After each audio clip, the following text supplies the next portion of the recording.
Saludos. Titulamos este vídeo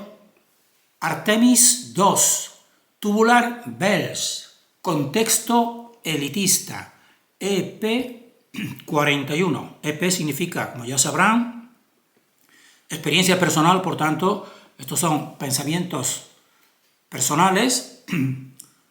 debidos a nuestra experiencia y nuestro discernimiento, y con este título o parte del título que nos dice contexto elitista es sobre todo donde nosotros nos queremos centrar, para que algunas personas que nos están siguiendo, que ya sabrán todo lo que nosotros pensamos sobre este espacio, por ejemplo, y también en función de este vuelo sorprendente o despegue sorprendente del Artemis II, en fecha muy reciente, y sobre eso ya han hecho muchos vídeos otras personas que están también en lo que podemos decir así descubrimiento de lo que ha estado oculto, pero nosotros nos queremos centrar en este punto en que todo esto, tanto esta historia, este pasado, estos dioses como el dios Apolo o la diosa Artemisa, que viene a cuento de lo que estamos diciendo, de este nombre puesto, como lo que son producciones actuales, como recientes, como por ejemplo obras como esta que es Tubular Bells, de Mike Oldfield, y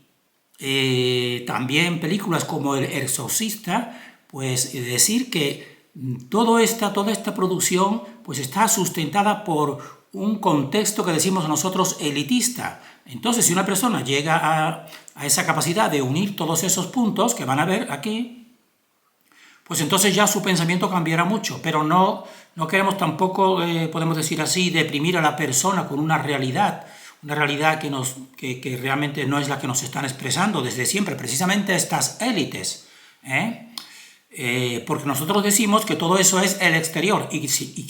si nosotros, defendiendo nuestro interior y centrándonos en él, en todo lo que es humano, pues entonces nuestro progreso no podrá ser interrumpido, ni parado, ni frenado, sino que tendremos un esplendoroso, yo le digo, un esplendoroso futuro dimensional. Entonces aquí están viendo esta portada que nosotros vamos a ir desarrollando, exponiendo pues simplemente pues nuestro pensamiento para el discernimiento de cada cual. Aquí a la izquierda tienen puesto el despegue de esta nave que va a rodear, nos dice, a rodear la Luna. Después en medio tenemos aquí este símbolo que es el Tubular Bells, que es la portada de un disco muy conocido de Mike Oldfield, y también tienen un rostro de la película esta, que también es otro, podemos decir así, otros iconos que marcan épocas en el pensamiento de las personas, incluso dando verdades, pero sobre todo produciendo temor, que es El Exorcista, que está también, precisamente, ya van a ver que el contexto suyo de esta élite pues está en conexión con todos estos puntos, que es lo que nosotros queremos aquí compartir. Entonces, aquí pues tenemos que decir, este fue el despegue del Artemis II, que esto nos dice la NASA, que esto es una misión histórica, y esto hemos cogido simplemente una de estas publicaciones de La República, del 2 de abril de 2026, en que entonces pues esto está muy de actualidad, muchas personas muchos youtubers lo están difundiendo, lo que piensan. Nosotros no queremos, solamente queremos presentar unas imágenes para que la persona por sí misma discierna,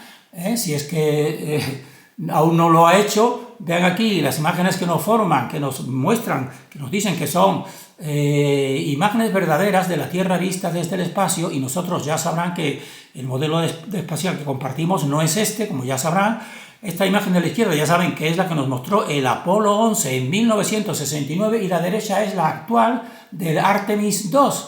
Pues fíjense bien, se ven a veces unos puntitos aquí, como si queremos nosotros que han querido simular estrellas, podemos decir así, o algo que podrían ser también la nube de satélites artificiales que nos dicen. Pero fíjense con detenimiento, y yo realmente es que la imagen de 1968, con menor tecnología que la actual, podemos decir así, pues tiene una mayor definición, que la del Artemis 2 de 2026. Y entonces tenemos que decir lo sucinto. Vean aquí otras imágenes que nos dicen que pues esto fue todo real, que esta es la cara oculta de la Luna, que nunca llegamos a verla, y que ni siquiera en el Apolo 11 tampoco nos la mostró, pero ahora ya sí, ahora ya nos dicen que esta es la verdadera cara oculta de la Luna, observada desde la nave Orión, que está en el proyecto del Artemis 2. Entonces esta sería pues la parte que va y emite y echa pues esa foto, podemos decir así, Y nosotros también, ahora, visiones de la Tierra visto desde aquí, desde donde nos dicen ellos que están, pues tenemos estas dos imágenes del Apolo 11 aquí a la derecha en 1969, que aquí se ve la Tierra pero vista desde aquí, desde la Luna. Y esta es la misma imagen de la Tierra, que esta sería la Tierra, que nos dicen que el Sol estaría en la otra parte opuesta y esta es la Luna, y nos muestran esta imagen. Entonces fíjense estas dos imágenes de la Tierra, pero a mí ya desde un principio lo que me supuso ya hace muchos años, pues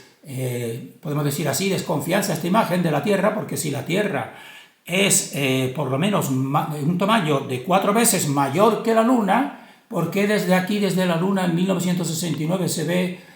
la Tierra de un tamaño pues semejante más o menos a lo que vemos nosotros a la Luna? Tendría que verse mayor, y comparando estas dos imágenes de la Tierra, pues cada persona pues discierna algo, si esto es real. Y como queremos también ir precisamente a todo este contexto, porque estos viajes de astronautas pues tienen nombre de dioses. Está el dios Apolo y la diosa Artemisa, que es este último que tenemos aquí, la diosa Artemisa. ¿Y quién es esta diosa? Pues es la diosa griega de la caza, los animales salvajes, los bosques y la castidad. Y esto de la castidad es importante. Nos dicen que es hermana gemela de Apolo, por eso a lo mejor le pusieron el nombre de Apolo cuando fueron a la Luna y a ver esas imágenes, y ahora pues le ponen Artemisa, porque nosotros decimos sí, gemelos, en cuanto a la intención son gemelos,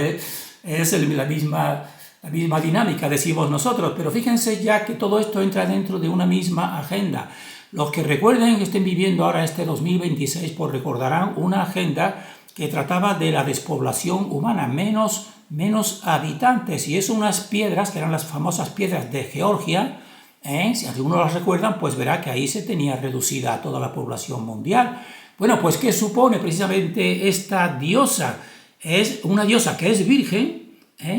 y le dice, pidió a Zeus la virginidad eterna, dedicándose a la casa y rechazando el matrimonio. Por tanto, si se rechaza el matrimonio, ¿qué sucederá con la población humana? Pues que entra dentro de esa agenda de despoblación, evidentemente, ¿no? Al igual que ya sabemos que algunos otros elementos elitistas, que ahora no queremos nombrar, pero que todos conocen, pues promovían realmente pues este tipo de despoblación, porque decían que esto era demasiado, que no lo podría sostener la Tierra. Esa es su dinámica, podemos decir así. Entonces, nosotros nos ha motivado este vídeo que vamos a hacer, en que vamos a dar, sobre todo, hablar de este contexto, precisamente una investigativa de este canal, que a este telépata pues se le dice, y nosotros tenemos bastante confianza en este, después de investigarlo muy a fondo, pues este canal que realiza, podemos decir, investigativas mediante telépatas, que son personas que tienen facultades especiales y al mismo tiempo nosotros creemos que están favorecidas por una fuente para realmente mostrarnos verdades en este tiempo final. Pues en esta investigativa, el telépata que tenemos aquí en el minuto 29:34 dice, yo percibo, hablando de todo el espacio, ¿no? No nos dice que percibe el espacio como lo dice la actualidad, no nos dice eso, sino nos dice, yo aquí lo que percibo es el tubular bells de Mike Oldfield, que es este que tenemos aquí. Dice, todo el rato veo ese símbolo de la portada del disco de Mike Oldfield, tubular bell. Dice, es como si fuera el infinito, la entrada y la salida, es decir, la entrada y la salida por este tubo, porque los que nos sigan ya sabrán que nosotros decimos que todo lo que se crea aquí tiene una estructura tubular, al igual que el centro del toroide, que es un tubo, al igual que, por ejemplo, lo que nos sostiene son tubos, que son las venas y las arterias.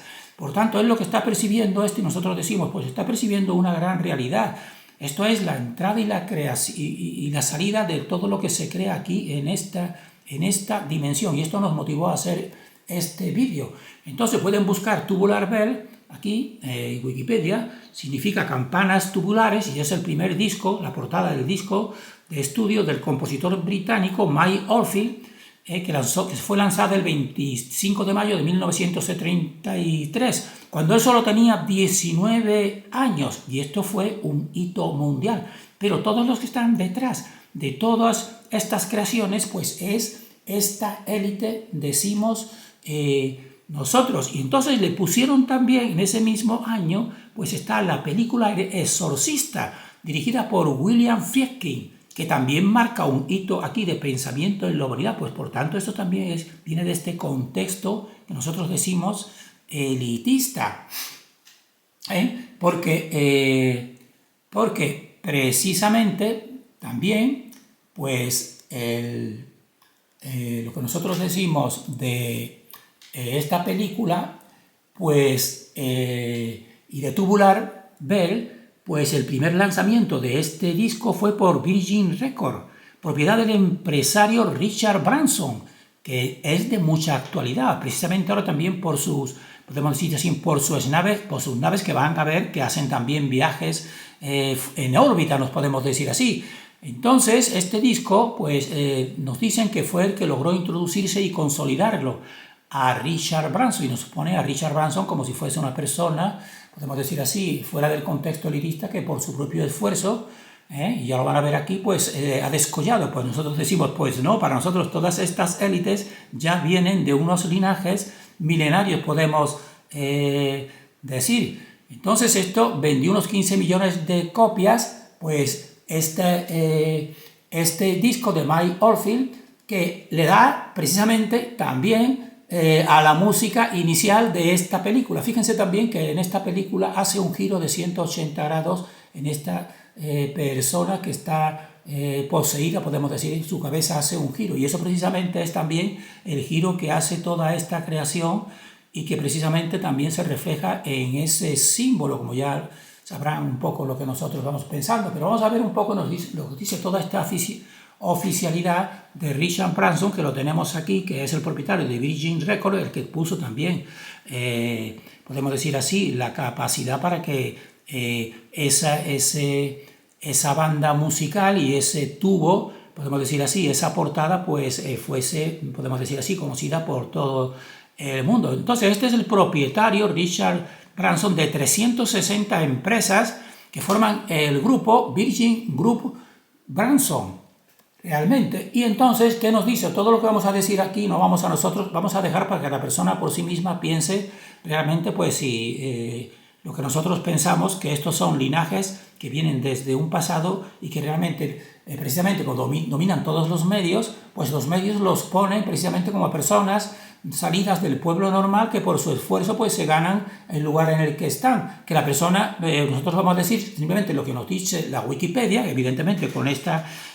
podemos decir agenda y este encumbramiento, pero que cada persona piense un poco. Pues esto nos dice, aquí está de joven, Richard Branson, nos dice Wikipedia, esto no lo decimos nosotros, en Wikipedia, búsquenlo, que sufría dislexia, por lo que obtuvo resultados académicos muy bajos en la escuela. Y que sin embargo a sus 15 años ya había fundado 2 empresas, con 15 años. Nos dice, las cuales finalmente fracasaron, pero que a los 16 años, pues Branson dejó los estudios y se trasladó a Londres, donde comenzó su primer negocio exitoso, la revista Student. Y aquí lo tenemos de joven con su primera empresa, y nos dice Wikipedia, claro, destacando pues lo que le interesa realmente, pues que nosotros decimos, estos personajes pues mostrar una narrativa que nosotros pues desconfiamos y simplemente queremos que la persona por sí misma piense un poco, pero esto es de Wikipedia, todo lo que nos están diciendo. Entonces nos dicen que él empezó a hacerse famoso y rico porque compraba discos piratas y saldos que vendía en Londres utilizando su automóvil como punto de venta. o a través de outlets. Es decir, fíjense, una persona utilizando su propio coche para vender discos piratas y de saldos. Y nos dice que en 1970 continuaba vendiendo discos a través de esos pedidos que le hacían, y de esa manera pues se fue reuniendo un dinero que le hizo después pues ir a fundar precisamente los siguientes productos. Pero fíjense como el comienzo que nos pone.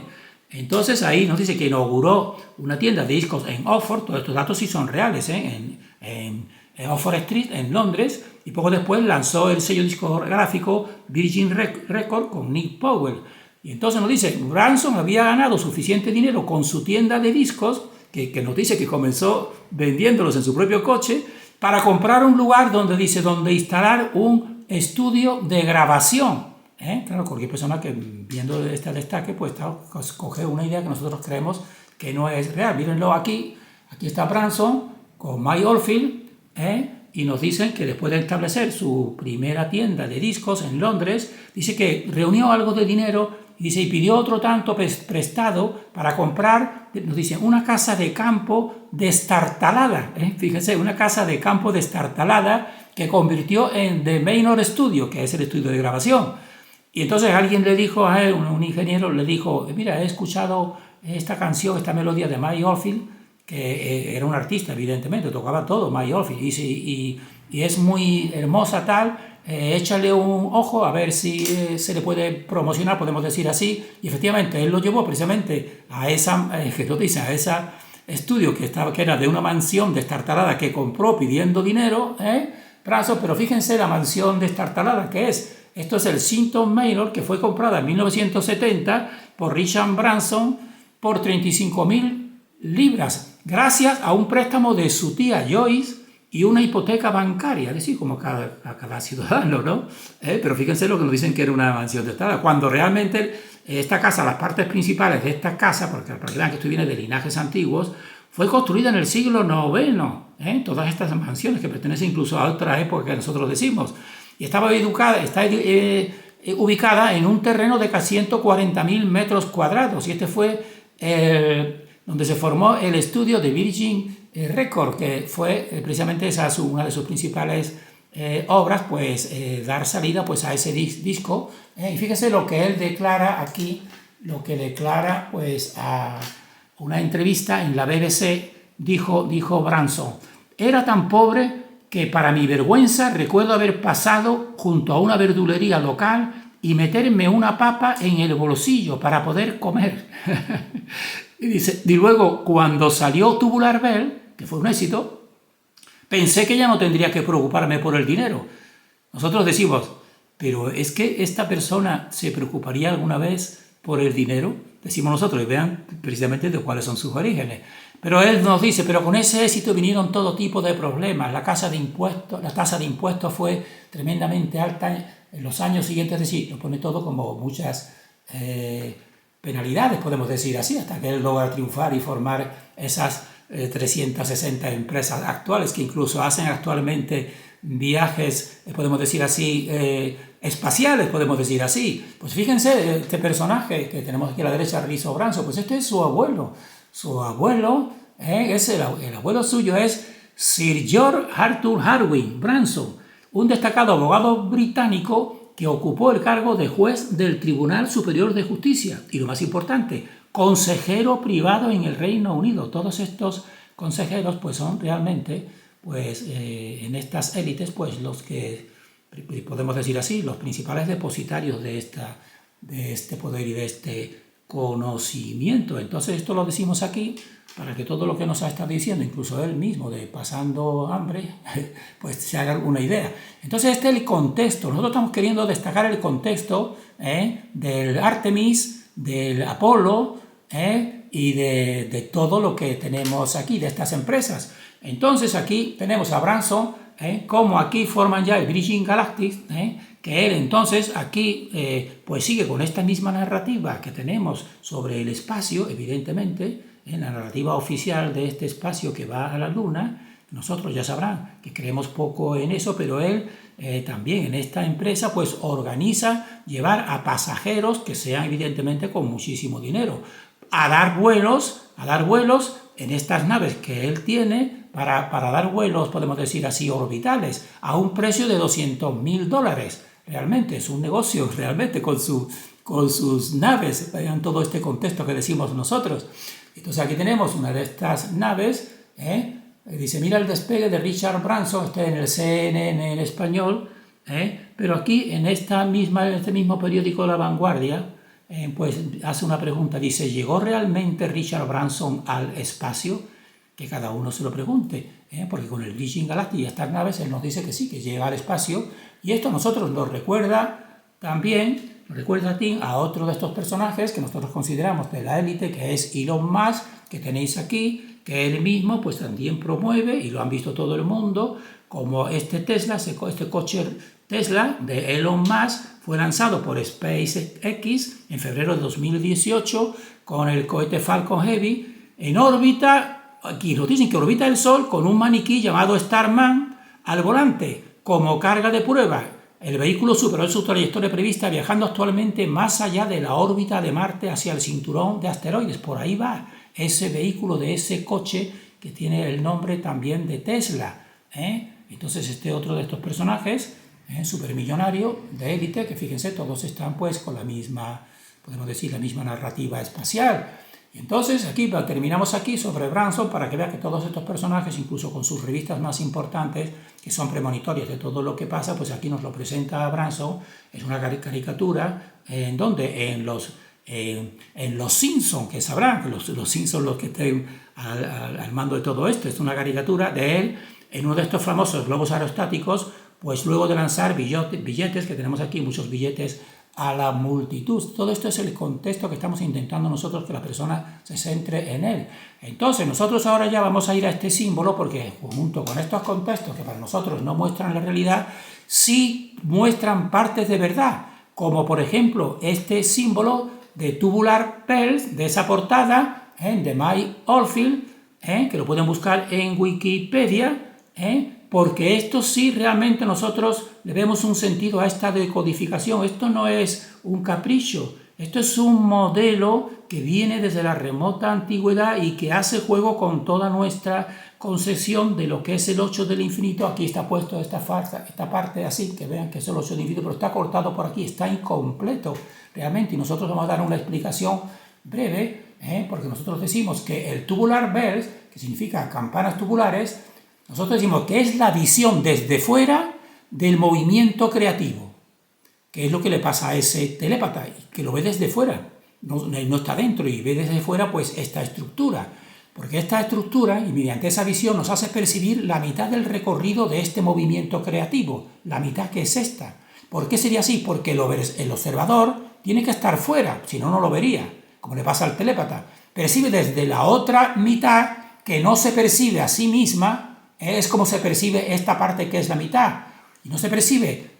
la totalidad porque es igual que un ojo. Un ojo no puede verse a sí mismo. Pues eso es lo que pasa al telépata. Él está en la otra parte y no puede verse a sí mismo. Como no sea un ojo que se vea en un espejo, evidentemente, ¿no? Pues por eso la verdadera forma es esta que tenemos aquí, que es en forma de 8, que llevamos mucho tiempo con todas las culturas decodificándola y con nuestra visión que en este punto central, aquí en este punto central es donde se produce precisamente los dos vórtices, que serían, esto sería la representación de los dos vórtices polos que decimos nosotros, y eso es lo que ve, y por eso no es caprichoso el que le hayan puesto esta inspiración a los diseñadores de ese disco que tendría que estar y ser famoso y quedarse precisamente porque nos tienen que dar verdades en la retina de millones de personas, podemos decir así, porque entonces este símbolo, que es la mitad de cortado por aquí, por la mitad, como estamos diciendo, pero así lo vemos completo, pues esto es realmente un 8. Este es el 8, el recorrido completo que nosotros decimos del movimiento creativo, que es una figura en forma de 8 o infinito matemático, que también se le dice, que está formado por dos pulsaciones básicas que se dan en este punto, y las tenemos decodificadas aquí en muchos vídeos. Una pulsación primera en el centro, que por eso precisamente este recorrido también tiene forma de 8, y una segunda pulsación que hace recorrer pues la otra parte del otro hemisferio. La persona que se quiera informar, que busque nuestro canal. Entonces, este esquema tubular bell pues cobra sentido cuando se incluye, lo como he dicho, en este símbolo del infinito, que se expone en muchos contextos y en muchas culturas, como por ejemplo aquí también un contexto que hubo otro de sus iconos, que fue la Copa de la FIFA del Mundo en 2022, pues fíjense qué forma, pues forma este mismo esquema del infinito, que es el mismo cortado por la mitad de tubular vez. Es el símbolo del infinito que tiene la forma del número 8, acostado, es decir, en horizontal. Y nos dice que se asocia al infinito debido al hecho de que no se puede determinar ni el principio ni el fin de ese símbolo. Y vean también como en muchas partes, aparte de, como ya hemos visto en ese mundial de la FIFA, también en símbolos de lugares muy emblemáticos, como por ejemplo España y más en concreto la ciudad de Sevilla, este es el nodo y este es el mismo símbolo de ese 8, y aquí destacando incluso el punto central, como aquí está en el Ayuntamiento de Sevilla, pero también en la misma España de la posguerra, también en los noticiarios también se llamaban el nodo, que también aparecía para toda España. Y el que quiera que pause y lea de dónde viene, nos dice la narrativa oficial de dónde viene aquí en España, y este símbolo que significaría no me ha dejado, que significaría no me ha dejado, que lo pause si quiere informarse. Y vean también en la cultura que nosotros consideramos más antigua de todas, que es la cultura Hongshan de China-Mongolia del 4700, nos dice la arqueología oficial, al 3000 a.C., como esta entidad que no es humana, al igual que nosotros creemos que las élites que están aquí realmente están sustentadas por un poder que no es humano, pues te está enseñando precisamente este 8 porque es muy importante, y cortado por la mitad es lo que nosotros decimos que es ese símbolo de tubular bel. Y una parte importantísima también del significado de ese símbolo que tienen aquí, tubular bel, y del 8, pues es lo que se llama la banda de Moebius. La banda de Mobius o Moebius es una superficie con una sola cara que tenemos aquí, pero aquí ya está doblada, con una sola cara y un solo borde, que tiene la propiedad de matemática de ser un objeto no orientable. También nos dicen en una superficie reglada que fue descubierta de forma independiente por los matemáticos alemanes August Ferdinand Mobius y Johann Benedict Listing en 1858. Y entonces, esta parte significa que tú a una cinta coges un extremo y lo unes con el otro, pero dando un giro de 180 grados. Por eso le hemos dicho, fíjense también en la cabeza del exorcista que hace ese giro de 180 grados, porque también en este punto central también se tiene que producir un giro de 180 grados. Y esta es la banda de Moebius, con este recorrido que es de lo más significativo. ¿Y por qué será de lo más significativo? Porque aquí también es lo mismo que realiza el propio corazón humano. El propio corazón humano hace un recorrido como hace la cinta de Moebius. Y esta del corazón humano que tenemos aquí, pues eso se le llama la banda miocárdica helicoidal, propuesta por el español, que tendría que tener mucho más monumento y más difusión, Francisco Torren Guas, que postula que el corazón, y está demostrado, es una única banda muscular continua que se pliega en doble espiral. Por esto, en realidad, un giro de 180 grados aquí hace dos espirales, una doble espiral. Y esta estructura forma una hélice funcional que permite la torsión, acortamiento y succión ventricular durante la sístole, optimizando la energía para la eyección sanguínea. Y todo esto está en relación con los vórtices creativos. El corazón, entonces, ahora algunos ya descubren que no es simplemente una bomba, sino es algo mucho más. Es una estructura que copia precisamente a la estructura de la creación. Todos son vórtices, dos vórtices y un centro, y ese giro de 180 grados. Y esto también hace juego, para que vean que todo es coherente. Por aquí ya sabemos que en realidad todo lo que es material pues está formado por ondas y por vibraciones. Y las ondas que siempre te la muestran así, con su cresta y su valle, pero tenemos que decir, como ya decimos, que la verdadera forma, aparte de cresta y valle, que esto es la sucesión, simultáneamente al mismo tiempo que hay una cresta, pues también en la otra parte, o la otra parte que no se ve, o el hemisferio que no se ve, pues está haciendo el mismo movimiento, pero en forma opuesta. Por tanto, si tú coges un ciclo como este que tenemos aquí, que podría ser el ciclo de un mismo día, ya sabrán, de 24 horas que tenemos aquí también, y lo pones en vertical, aquí, como están viendo, pues es lo mismo que la estructura del 8 y lo mismo también del ADN, para que vean que todo, en realidad, cuando llegas a una comprensión de esta realidad, es que todo es más sencillo y todo es lo mismo. En cambio, todo el sistema te lo dispersa totalmente. ¿Para qué será? Que cada persona piense realmente por sí misma. Por tanto, decimos nosotros que este símbolo, el símbolo del infinito que tenemos también aquí, es otra forma de exponer el esquema básico de la creación, que es un centro con dos vértices polos, donde se cruzan dos líneas, en este punto central, o en este punto central, o este punto central, o este que está aquí con los dos vórtices, pues es donde se cruzan esas dos líneas, ese punto central, que es el eje donde ahí está emitiendo la fuente, y formado también este esquema por dos vórtices polos, que son estos dos vórtices polos, que también serían representados por los dos recorridos, el centro y los dos vórtices polos. En un toroide estaría aquí el centro en amarillo y los dos vórtices polos. Y esto es lo que se refleja en el recorrido de las líneas a partir del centro. Entonces el esquema tubular Bell expresa una visión parcial de este recorrido, aquí está completo, de las líneas de fuerza de la creación. Y nosotros terminamos aquí porque la persona que nos siga sabrá que este espacio que nos están diciendo los Apolos, el Artemis, etcétera, y toda esta élite, pues esa no es la forma del verdadero modelo del espacio y de la creación, sino es esta que tenemos aquí a la derecha, un vórtice, para simplificando, más un vórtice polo femenino sería el suelo que pisamos, tenemos aquí, y el otro sería todo el cielo, sería el otro vórtice masculino, y en el centro vean esta raya que hemos querido significar precisamente a la fuerza que separa el cielo de la tierra, por eso no se caen las estrellas, evidentemente. Terminamos aquí queriendo pues contribuir a que la persona pues llegue a unir alguno de estos puntos. Por una parte descubra que a lo mejor todo lo que nos cuenta una narrativa oficial hay que cuestionarlo cada persona individualmente, y por otro, si tiene más interés, pues que sigan y vean muchos vídeos de nuestro canal en que creemos que estamos exponiendo una simplificación del modelo creativo pues de esta realidad. Terminamos deseando fortaleza para todos los que han llegado con algo de discernimiento a este tiempo que nosotros consideramos de final de un ciclo en que creemos que algunos están o estamos descubriendo todo lo que siempre ha estado oculto. Porque si un adagio o un pensamiento es verdadero, es que solo la verdad, por dura que sea, solo la verdad nos puede hacer libres.